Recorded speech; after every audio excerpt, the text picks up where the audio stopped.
Patrick Binder, bonjour. Bonjour. C'est votre rentrée politique, vous allez accueillir Marine Le Pen dans les prochains jours à Mulhouse, puis vous allez annoncer votre équipe municipale. Dites-nous-en un peu plus. Écoutez, nous profitons de la venue de Marine Le Pen, je dirais, quelque peu pour faire notre rentrée politique. Nous avons souhaité attendre les grands événements mulhousiens, et c'est vrai qu'entre la venue de Sarkozy, le cirque de Jean-Marie Bockel, quasi quotidiennement, il fallait attendre pour se positionner à un moment ou à un autre. Nous avons donc choisi une rentrée politique un peu tardive, fin octobre, mais enfin il faut savoir attendre le bon moment.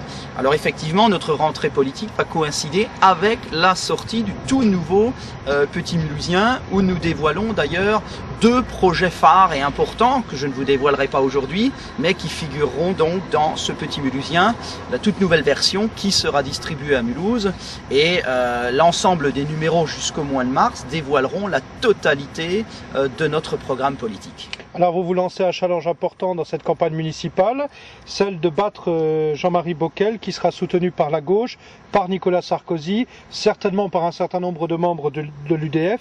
Comment allez-vous vous positionner dans ces 6 mois de campagne municipale? Écoutez, je dirais tout d'abord que les Mulhousiens vont avoir deux choix, non pas plus. Ils vont choisir entre ceux qui ont conduit Mulhouse à la faillite, ceux qui sont responsables de l'augmentation du chômage, ceux qui sont responsables de la gestion calamiteuse de cette ville, ceux qui sont responsables de la précarisation, de la précarité d'un nombre important de Mulhousiens, puisque plus de 8200 Mulhousiens sont des RMistes, la première ville RMiste alsacienne dans notre région.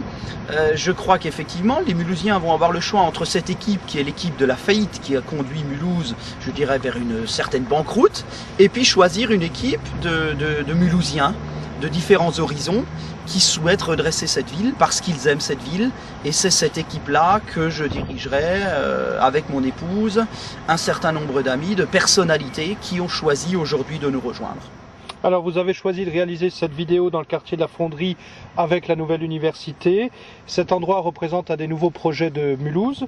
N'est-ce pas un bon exemple de réhabilitation des quartiers?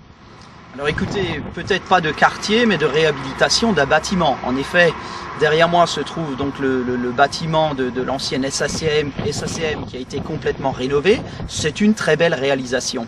Mais c'est vrai qu'à l'actif du bilan de Monsieur Bockel, hormis quelques rénovations de pierre, on se demande qu'est-ce qu'il a autrement rénové dans les quartiers. Et il suffit d'ailleurs de regarder ici sur ma droite l'état du quartier Manège.